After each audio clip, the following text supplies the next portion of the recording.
അലൈഹി വസല്ലമയുടെ വഫാത്തിന് ശേഷം ഭരണം നടത്തിയ 4 സ്വഹാബത്ത്. ആ സ്വഹാബത്തിന്റെ കാലത്ത് റസൂലുള്ളാഹി സ്വല്ലല്ലാഹു അലൈഹി വസല്ലമ മരണപ്പെട്ടതിന്റെ അടുത്ത വർഷം റബീഉൽ അവ്വൽ വന്നിട്ടുണ്ടല്ലോ. അന്ന് അബൂബക്കർ സിദ്ദീഖ് റളിയല്ലാഹു അൻഹു ജീവിച്ചിരിപ്പുണ്ടല്ലോ. ഇസ്ലാമിക ആചാരപ്രകാരം അന്ന് മക്കയിൽ ഭരണം നടത്തുന്ന അബൂബക്കർ സിദ്ദീഖ് തന്നെയാണ്. ആ റബീഉൽ അവ്വൽ വന്നിട്ട് വേറെ കുട്ടികളെ നമ്മളെ റസൂലുള്ളാഹി സ്വല്ലല്ലാഹു അലൈഹി വസല്ലം വെച്ചാൽ നമുക്ക് മുട്ടായി ഒന്നും കിട്ടരുത്. കാരക്കട നല്ല പഴുത്ത കാരക്കട ചെയ്ത് എല്ലാവരും ഓരോരോ തൊള്ളിയിൽ തടി എന്നിട്ടൊന്ന് പോകാനും സലാത്ത് കൊണ്ട് ഇങ്ങനെ നടത്തിയോ? ഈ 4 സ്വഹാബാക്കളുടെ ഭരണകാലത്തിന് ഏതെങ്കിലും ഒരു റബീഉൽ അവ്വൽ വന്നിട്ടില്ല. ചോർന്നു പോയിട്ടില്ല മൗലവി, ചോർന്നു പോയിട്ടില്ല, വരുന്നുള്ളൂ, ചോറ് പോയിട്ടില്ല. ഏതെങ്കിലും ഒരു റബീഉൽ അവ്വൽ 12 സന്തോഷം എന്ന് സന്തോഷിക്കുന്നതിന് ആർക്കാ കുഴപ്പമില്ലേ? ആരാ സന്തോഷത്തിന് എതിരിക്കുന്നത്? അതല്ലല്ലോ നമ്മുടെ മർമ്മപ്രധാനമായ വിഷയം. റസൂലുള്ളാഹി സ്വല്ലല്ലാഹു അലൈഹി വസല്ലമയുടെ വഫാത്തിന് ശേഷം ഭരണം നടത്തിയ ഖുലഫാഉർ റാഷിദീങ്ങളുടെ ഭരണകാലത്തിൽ ഏതെങ്കിലും ഒരു റബീഉൽ അവ്വൽ 12 നബിദിനം ആഘോഷിച്ചതായി പ്രാമാണികമായിട്ടുള്ള തെളിവുകൾ ഉണ്ടെങ്കിൽ ഉദ്ധരിക്കുക, അല്ലെങ്കിൽ നമുക്ക് ആ പുസ്തകം ഹബീബായ മുഹമ്മദ് റസൂലുള്ളാഹി സ്വല്ലല്ലാഹു അലൈഹി വസല്ലം നബി തങ്ങളുടെ ജന്മദിനവുമായി ബന്ധപ്പെട്ട് സന്തോഷം പ്രകടിപ്പിക്കുക എന്ന് പറയുന്ന ഈ പരിപാടി അത് ഇസ്ലാമികമായി പ്രമാണങ്ങൾ നേരത്തെ ഇവിടെ സൂചിപ്പിച്ചു. വിശുദ്ധ ഖുർആനിൽ നിന്നുള്ള സൂക്തം സൂറത്തുൽ യൂനുസിൽ ഖുൽ ബിഫദ്ലില്ലാഹി വബിറഹ്മതിഹി ഫബിദാലിക ഫൽയഫറഹു. അല്ലാഹുവിന്റെ ഫദ്ല് കൊണ്ടും അല്ലാഹുവിന്റെ റഹ്മത്ത് കൊണ്ടും സന്തോഷം പ്രകടിപ്പിക്കണം എന്ന് വിശുദ്ധ ഖുർആൻ പഠിപ്പിക്കുന്നു. ഈ പറഞ്ഞ റഹ്മത്ത് ഫദ്ല് എന്നതുകൊണ്ട് വിവക്ഷിക്കുന്നത് സയ്യിദുനാ മുഹമ്മദ് റസൂലുള്ളാഹി സ്വല്ലല്ലാഹു അലൈഹി വസല്ലം തങ്ങളാണ് എന്ന് പറയുന്ന തഫ്സീർ ബഹുമാനപ്പെട്ട ഇബ്നു അബ്ബാസ് റളിയല്ലാഹു അൻഹുവിൽ ഉദ്ധരിക്കുന്നതായി തഫ്സീർ ദുറുൽ മൻസൂർ, റൂഹുൽ മആനി, ബഹറുൽ മുഹീത്ത് പോലെയുള്ള തഫ്സീർ ഗ്രന്ഥങ്ങളിൽ നമുക്ക് കാണുകയും ചെയ്യും. അപ്പൊ വിശുദ്ധ ഖുർആൻ തന്നെ പഠിപ്പിച്ച ഒരു കാര്യമാണ് സന്തോഷം പ്രകടിപ്പിക്കണം. നബി സല്ലല്ലാഹു അലൈഹി വസല്ലം തങ്ങളെ കൊണ്ട് സന്തോഷം പ്രകടിപ്പിക്കണം എന്ന കാര്യം. അതിന് പുറമെ നബി സല്ലല്ലാഹു അലൈഹി വസല്ലം തങ്ങൾ തന്നെ തന്റെ ജന്മദിനത്തിന്റെ പ്രത്യേകത വിളിച്ചറിയിക്കുകയാണ്. നബി സല്ലല്ലാഹു അലൈഹി വസല്ലം തങ്ങളുടെ സഹാബത്തിന് തിങ്കളാഴ്ച നോമ്പ് അല്ലാഹുവിന്റെ റസൂൽ സുന്നത്താക്കി. തിങ്കളാഴ്ച നോമ്പ് സുന്നത്താക്കാനുള്ള കാരണത്തെക്കുറിച്ച് ചോദിച്ചപ്പോൾ അവിടുന്ന് പറഞ്ഞത് എന്താണെന്ന് അറിയാമോ? ഫീഹി ഉദിത്തു, അന്ന് എന്റെ ജന്മദിനമാണ്. അപ്പൊ എന്റെ ജന്മദിനത്തിന് പ്രത്യേകതയുണ്ട് എന്നാണ് അല്ലാഹുവിന്റെ റസൂൽ നമ്മെ പഠിപ്പിച്ചിട്ടുള്ളത്. അതിനൊക്കെ പുറമെ ഇമാം ത്വബറാനി, ഇമാം ബൈഹഖി ഉദ്ധരിക്കുന്ന ഹദീസ് ബഹുമാനപ്പെട്ട ഹാഫിദ് ജലാലുദ്ദീൻ സുയൂത്തി റഹിമഹുല്ലാഹ് ഉദ്ധരിക്കുന്നു. അല്ലാഹുവിന്റെ റസൂൽ നുബുവത്ത് കിട്ടിയതിന് ശേഷം ഒരു ആട്ടിനെ അറുത്തുകൊണ്ട് തന്റെ ജന്മത്തിൽ സന്തോഷം പ്രകടിപ്പിക്കുകയാണ്. ഇമാം സുയൂത്തി റഹിമഹുല്ലാഹ് ഇത് രേഖപ്പെടുത്തി വിശദീകരിക്കുകയാണ്.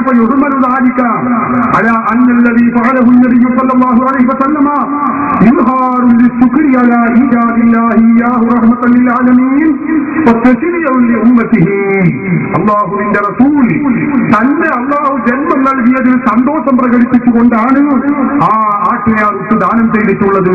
മാത്രമല്ല തന്റെ ഉമ്മത്തുകൾക്ക്, സമുദായത്തിന് ശരീഅത്തിന്റെ നിയമമാക്കി കാണിച്ചു കൊടുക്കുവാനും വേണ്ടിയാണ് അള്ളാഹുവിന്റെ റസൂൽ ഇപ്രകാരം ചെയ്തിട്ടുള്ളതെന്ന് ഇമാം ജലാലുദ്ദീൻ സുയൂത്തി റഹിമഹുല്ലാഹ് തന്റെ അൽ ഹാദിയിൽ ഫതാവ എന്ന ഗ്രന്ഥത്തിന്റെ 1-ാമത്തെ വാള്യം 196-ാമത്തെ പേജിൽ വളരെ വ്യക്തമായി രേഖപ്പെടുത്തി വെച്ചത് നമുക്ക് കാണാൻ കഴിയും. അപ്പൊ വിശുദ്ധ ഖുർആൻ പഠിപ്പിച്ചിട്ടുണ്ട്, അല്ലാഹുവിന്റെ റസൂൽ ചെയ്ത് കാണിച്ചു തന്നിട്ടുമുണ്ട്. ഞാൻ പറയുന്നത് ഇതിനൊക്കെ പുറമെ ചരിത്രവുമുണ്ട്. നേരത്തെ അവിടെ വായിച്ചു സഹീഹുൽ ബുഖാരിക്ക് വ്യാഖ്യാനം എഴുതിയ പണ്ഡിതൻ ബഹുമാനപ്പെട്ട ഇമാം മുഹമ്മദ് അൽ ഖസ്സലാനി റഹിമഹുല്ലാഹ് വിശദീകരിച്ചത് കാണാം. വലാ സാല അഹ്ലുൽ ഇസ്ലാമി യഹ്തഫിലൂന ബിത്തഹീം മൗലിദിഹി അലൈഹി സ്വലാത്തു വസ്സലാം.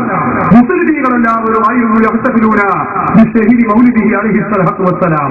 അല്ലാഹുവിന്റെ റസൂലിന്റെ ജന്മം നടന്ന മാസത്തിൽ സന്തോഷം പ്രകടിപ്പിക്കാറുണ്ടായിരുന്നു. സദ്യകൾ തയ്യാറാക്കാറുണ്ടായിരുന്നു.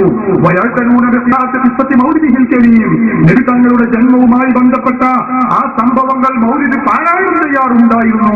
ഇമാം മുഹമ്മദ് അൽ ഖസ്സലാനി തന്റെ അൽ മവാഹിബുൽ ലദുനിയ്യ എന്ന ഗ്രന്ഥത്തിന്റെ 1-ാമത്തെ വാല്യം 139-ാമത്തെ പേജിൽ വ്യക്തമായി രേഖപ്പെടുത്തി വെച്ചത് കാണാം.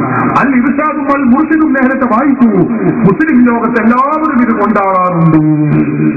ഇതിനൊക്കെ അപ്പൊ സുന്നികൾ ചെയ്യുന്ന മൗലിദാഘോഷത്തിന്റെ പ്രമാണമാണ് ഞാനിവിടെ പറഞ്ഞത്. എന്നാൽ ഒരു കാര്യം ഇസ്ലാമിൽ സുന്നത്താവണമെങ്കിൽ അബൂബക്കർ സിദ്ദീഖ് റളിയല്ലാഹു അൻഹു ഇങ്ങനെ ചെയ്തിട്ടുണ്ടോ, അല്ലെങ്കിൽ ഉമർ ഫാറൂഖ് ഇങ്ങനെ ചെയ്തിട്ടുണ്ടോ എന്ന ചോദ്യം തന്നെ അവസരമാണ്. അങ്ങനെയാണെങ്കിൽ ഞാൻ ചോദിക്കട്ടെ, ഇന്ന് നമ്മൾ ഈ നടന്ന ഈ മുഖാമുഖം പോലത്തെ ഒരു പരിപാടി അത് അബൂബക്കർ സിദ്ദീഖ് റളിയല്ലാഹു അൻഹു ഇങ്ങനെ ചെയ്തിട്ടുണ്ടോ, ഉമർ ഫാറൂഖ് ഇങ്ങനെ ചെയ്തിട്ടുണ്ടോ, അതുപോലെ ഉസ്മാൻ ഇബ്നു അഫ്ഫാൻ ചെയ്തിട്ടുണ്ടോ എന്ന് ചോദിച്ചാൽ ഈ രൂപത്തിൽ ചെയ്തിട്ട് ഉണ്ടായിക്കൊള്ളണമെന്നില്ല.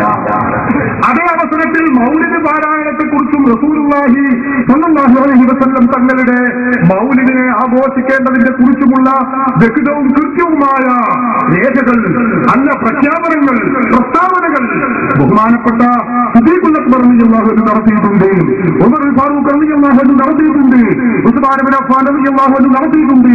മൗലിദിന്റെ മൻ അഹ്യാ ലൈലത മൗലിദിഹി സ്വല്ലല്ലാഹു അലൈഹി വസല്ലം, അല്ലാഹുവിന്റെ റസൂലിന്റെ ജന്മം നടന്ന ആ റബീഉൽ അവ്വൽ 12-ാം രാവിനെ ആരെങ്കിലും ജീവസുറ്റമാക്കിയാൽ, അന്നാരെങ്കിലും നല്ല അതിനെ സന്തോഷിച്ച് നല്ല വസ്ത്രങ്ങൾ അണിഞ്ഞാൽ, ബഹുമാനപ്പെട്ട സിദ്ദീഖുൽ അക്ബർ റളിയല്ലാഹു അൻഹു പറയുന്നു, ഉമർ ഫാറൂഖ് റളിയല്ലാഹു അൻഹു പറയുന്നു, ഹബീബായ റസൂലുള്ളാഹി സ്വല്ലല്ലാഹു അലൈഹി വസല്ലം തങ്ങളോട് കൂടെ, സാലിഹീങ്ങളോട് കൂടെ, സുദീഖീങ്ങളോട് കൂടെ സ്വർഗ്ഗത്തിൽ അവരെ ഒരുമിച്ച് കൂട്ടപ്പെടുന്നത് ബഹുമാനപ്പെട്ട സയ്യിദുനാ ഉമർ ഫാറൂഖ് റളിയല്ലാഹു അൻഹു, സയ്യിദുനാ അബൂബക്കർ സിദ്ദീഖ് റളിയല്ലാഹു അൻഹു വളരെ വ്യക്തമായി കൃത്യമായി പറഞ്ഞത് നമുക്ക് കാണാൻ കഴിയും.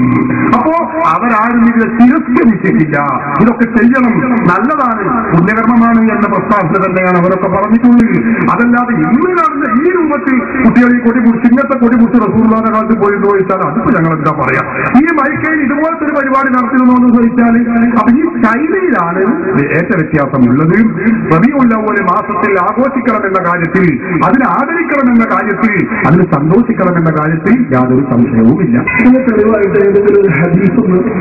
ഇമാം ഇബ്നു ഹജർ അൽ ഹൈതമി റഹിമഹുല്ലാഹ് തന്റെ അൽ-ഉൽബത്തുൽ കുബ്ര അലൽ ആദം ഫീ സയ്യിദി ഉൽദി ആദം എന്ന് പറയുന്ന ഗ്രന്ഥത്തിന്റെ 13-ാമത്തെ പേജിൽ വ്യക്തമായി ഇത് രേഖപ്പെടുത്തി വെച്ചത് കാണാൻ കഴിയും. മുജാഹിദ് ജമാഅത്ത് പോലത്തെ ആളുകൾക്ക് നമ്മുടെ മക്കളെ